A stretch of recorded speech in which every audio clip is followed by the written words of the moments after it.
அகிலம் மீடியா நேயர்களுக்கு வணக்கம். இன்றைய உலக முக்கிய செய்திகள். முதலில் தலைப்புச் செய்திகள். அமெரிக்காவுக்கு பதிலடி கொடுத்துள்ள இந்தியா. கனடாவில் வேலையிழப்பு குறித்து வெளியான அதிர்ச்சி தகவல்.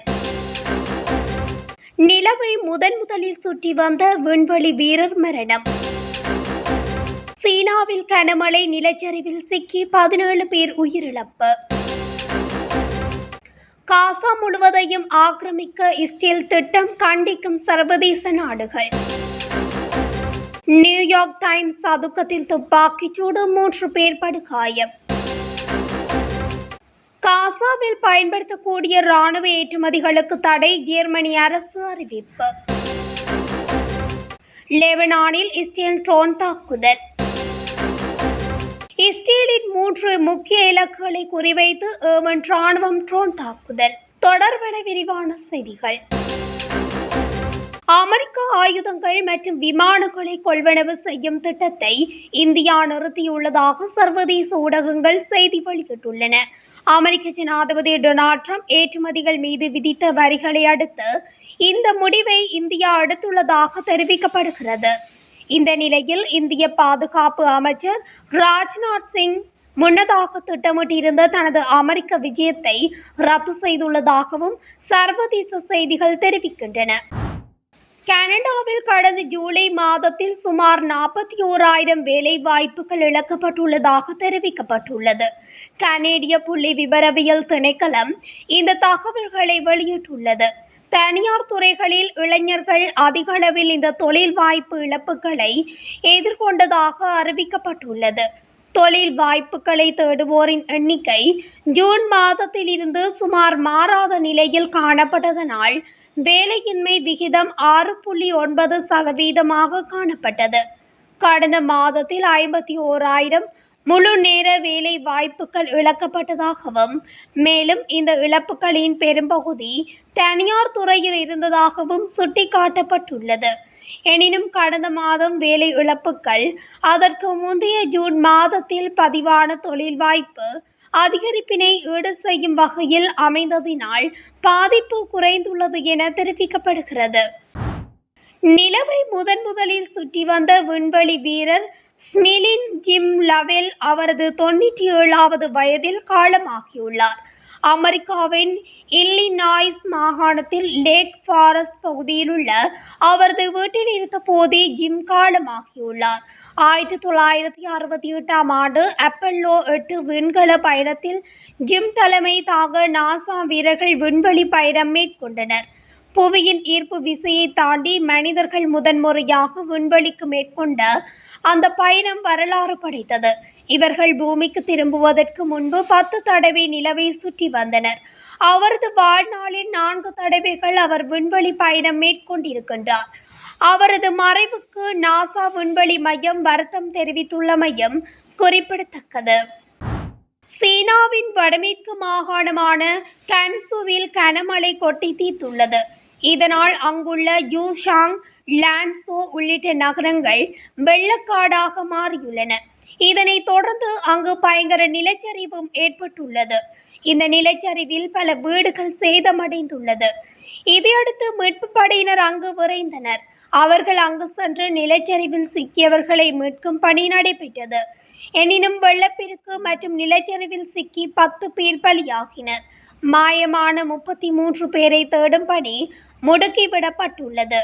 அதேபோல் குவாங்டோங் மாகாணத்திலும் மழை வெளுத்து வாங்கியது. அப்போது ஏற்பட்ட நிலச்சரிவில் சிக்கி 7 பேர் பலியாகினர். எனவே வெள்ளம் அதிகம் பாதிக்கப்பட்ட பகுதியில் வசிக்கும் 4,000 பேர் நிவாரண முகாம்களில் தங்க வைக்கப்பட்டனர். நிலச்சரிவினால் கன்சூ மாகாணத்தில் உள்ள 4 கிராமங்கள் வெகுவாக பாதிப்படைந்தன. இதனால் போக்குவரத்து, தொலைத்தொடர்பு, இணைய சேவைகள் துண்டிக்கப்பட்டதால் மக்களின் இயல்பு வாழ்க்கை முடங்கியது. இதற்கிடையே வெள்ளப்பெருக்கு மற்றும் நிலச்சரிவில் சிக்கி பலியானவர்களுக்கு அந்நாட்டின் அதிபர் ஜூ ஜின்பிங் இரங்கல் தெரிவித்துள்ளார். அப்போது வெள்ளம் அதிகம் பாதிக்கப்பட்ட பகுதியில் மீட்பு பணியை தீவிரப்படுத்தவும் தேசிய பேரிடர் மீட்பு படையினருக்கு அவர் உத்தரவிட்டுள்ளார். இதனால் முழு வீச்சில் மீட்பு பணிகள் நடந்து வருகின்றது. காசா பகுதியை முழுவதுமாக ஆக்கிரமித்து தங்களது கட்டுப்பாட்டுக்குள் கொண்டு வருவதற்கான இஸ்ரேல் அரசின் திட்டத்துக்கு அந்நாட்டின் நாடாளுமன்றம் நேற்று முன்தினம் ஒப்புதல் வழங்கியுள்ளது. இந்நிலையில் இஸ்ரேலின் இந்த புதிய திட்டத்துக்கு சர்வதேச நாடுகளும் அமைப்புகளும் தங்களது கண்டனங்களை பதிவு செய்து வருகின்றன. ஐக்கிய நாடுகளின் மனித உரிமை ஆணையத்தின் தலைவர் வால்கர் டர்க் இஸ்ரேலின் இந்த புதிய திட்டமானது உடனடியாக கைவிடப்பட வேண்டும் என வலியுறுத்தியுள்ளார். அத்துடன் இஸ்ரேல் அரசின் இந்த திட்டமானது காசாவுக்கு எதிராக ஆக்கிரமிப்பு இராணுவம் செய்யும் புதிய போர்க்குற்றம் என குறிப்பிட்டு ஹமாஸ் தனது கண்டனத்தை வன்மையாக தெரிவித்துள்ளது. இஸ்ரேலின் இந்த திட்டம் மோதலை முடிவுக்கு கொண்டு வருவதற்கும் பிணை கைதிகளின் விடுதலைக்கும் எந்த ஒரு வகையிலும் உதவாது என பிரிட்டன் பிரதமர் கெய்ர் ஸ்டார்மர் விமர்சித்துள்ளார். அந்த வகையில் சீனா, ஜெர்மனி, துருக்கி, Spain, Belgium, Saudi Arabia, Jordan, எகிப்து போன்ற நாடுகளும் தங்களது கண்டனங்களை வெளிப்படுத்தியுள்ளன. அந்த வகையில் சவுதி அரேபியா கூறியதாவது: இந்த புதிய திட்டத்தினால் இஸ்ரேல் அரசை கடுமையாக சாடிய சவுதி அரேபியாவின் வெளியுறவுத்துறை அமைச்சகம் தங்களது அரசு சகோதர பாலஸ்தீன மக்களுக்கு எதிராக பட்டினி, மிருகத்தனமான நடைமுறைகள் மற்றும் இன அழிப்பு போன்ற குற்றங்களை செய்வதை திட்டவட்டமாக கண்டிக்கிறது என்று தனது எக்ஸ் பக்கத்தில் சவுதி தெரிவித்துள்ளது. அமெரிக்காவில் நியூயார்க் நகரில் புகழ்பெற்ற டைம்ஸ் சதுக்கத்தில் நடைபெற்ற துப்பாக்கிச் சூட்டில் 3 பேர் படுகாயமடைந்தனர். இந்த சம்பவம் பற்றி காவல்துறையினர் விசாரணை மேற்கொண்டு வருகின்றனர். ஆகஸ்ட் 9ஆம் தேதி நள்ளிரவு 1:20 மணிக்கு நடந்த இந்த துப்பாக்கிச் சூட்டில் 18 வயது இளம்பெண், 65 வயது முதியவர், 19 வயது இளைஞர் என 3 படுகாயமுற்றனர். மேலும் சிலருக்கு லேசான காயங்கள் ஏற்பட்டது.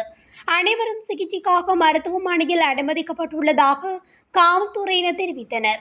இந்த துப்பாக்கிச் சூடு தொடர்பாக 17 வயது சிறுவன் ஒருவனிடம் தீவிர விசாரணை மேற்கொள்ளப்பட்டு வருகிறது.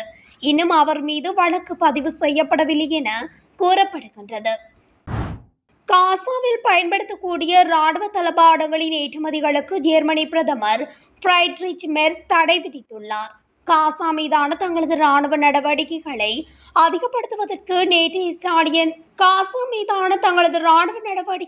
அதிகப்படுத்துவதற்கு நேற்று இஸ்ரேலிய நாடாளுமன்றம் ஒப்புதல் அளித்துள்ளது.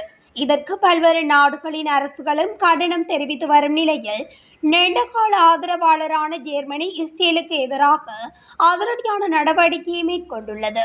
இந்நிலையில் ஜெர்மனி பிரதமர் ஃபிரைட்ரிச் மெர்ஸ் நேற்று அறிக்கை ஒன்றை வெளியிட்டுள்ளார். அதில் ஹமாஸ் படையின் தாக்குதலில் இருந்து தன்னை தற்காத்துக் கொள்ளும் உரிமை இஸ்ரேலுக்கு உண்டு எனவும், காசாவின் எதிர்காலத்தில் ஹமாஸ் படைகளுக்கு எந்தவொரு பங்கும் இருக்கக்கூடாது எனவும் அவர் தெரிவித்துள்ளார்.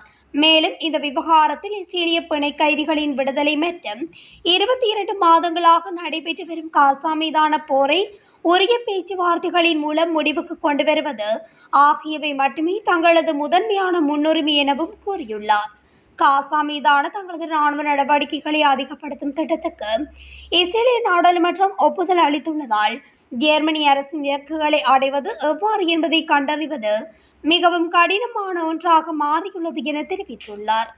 இதனால் இத்தகைய சூழலில் காசா பகுதியின் மீது பயன்படுத்தக்கூடிய எந்தவொரு இராணுவ தளபாடத்தின் ஏற்றுமதிக்கும் அடுத்த அறிவிப்பு வரும் வரையில் ஜெர்மனி அரசு அனுமதி அளிக்காது எனவும் அவர் குறிப்பிட்டுள்ளார். தெற்கு லெபனானில் வாகனம் ஒன்றை குறிவைத்து இஸ்ரேல் இன்று நடத்திய ட்ரோன் தாக்குதலில் ஹிஸ்புல்லா உறுப்பினர் ஒருவர் கொல்லப்பட்டுள்ளதாக அந்நாட்டு ஊடகங்கள் தெரிவித்துள்ளது. லெபனானின் லாபாதியே மாவட்டத்தில் உள்ள ஜக்ரானி வீதியை குறிவைத்து இஸ்ரேல் ட்ரோன் தாக்குதல் நடத்தியதாகவும் இதில் ஒருவர் உயிரிழந்ததாகவும் அந்நாட்டு சுகாதார அமைச்சகம் அறிக்கை ஒன்றில் தெரிவித்துள்ளது. பென்குரியன் விமான நிலையம், பீர்ஷிபா மற்றும் அஸ்கேலோன் உள்ளிட்ட இஸ்ரேலிய இலக்குகள் மீது 3 வெற்றிகரமான ட்ரோன் தாக்குதல்களை நடத்தியதாக ஏமனின் படைகள் தெரிவித்துள்ளன. இஸ்ரேலிய நிலைகளுக்கு எதிராக 3 வெற்றிகரமான நடவடிக்கைகளை ஏமனின் படைகளின் செய்தி தொடர்பாளர் அறிவித்துள்ளார். ஏமனின் கூற்றுப்படி ஏமனின் ஆயுதப்படைகளின் செய்தி தொடர்பாளர் யாக்யா சாரி ஒரு அறிக்கையில், நாங்கள் 3 ட்ரோன்களை பயன்படுத்தி 3 இராணுவ நடவடிக்கைகளை மேற்கொண்டோம் என்று குறிப்பிட்டுள்ளார். இந்த தொடர் நடவடிக்கைகளில் பென்குரியன் விமான நிலையம் மற்றும் பீர்சிபா மற்றும் அஸ்கெலோனில் உள்ள 2 இலக்குகள் தாக்கப்பட்டன என்று அந்த அறிக்கையில் மேலும் தெரிவிக்கப்பட்டுள்ளது. ஒடுக்கப்பட்ட பாலஸ்தீன மக்களுக்கும் அவர்களின் போராளிகளுக்கும் ஆதரவாகவும் காசாவில் எதிரிகளால் திணிக்கப்பட்ட இனப்படுகொலை குற்றங்கள் மற்றும் பட்டினிக்கு பதிலளிக்கும் விதமாகவும் இந்த 3 நடவடிக்கைகளும் நடத்தப்பட்டதாக அவர் வலியுறுத்தினார். ஆக்கிரமிக்கப்பட்ட பாலஸ்தீன பகுதிகளில் உள்ள துறைமுகங்களுடன் ஒத்துழைக்கும் அனைத்து நிறுவனங்களின் கப்பல்களும் எந்த இலக்கை நோக்கி சென்றாலும் குறிவைக்கப்படும் என்று ஜாக்ஜாசாரி மேலும் இஸ்ரேலுக்கு எச்சரித்துள்ளார். இத்துடன் அகில மீடியாவின் இன்றைய உலக முக்கிய செய்திகள் நிறைவடைகின்றன. தொடர்ச்சியாக செய்திகளை அறிந்து கொள்ள அகில மீடியாவுடன் இணைந்திருங்கள். நன்றி, வணக்கம்.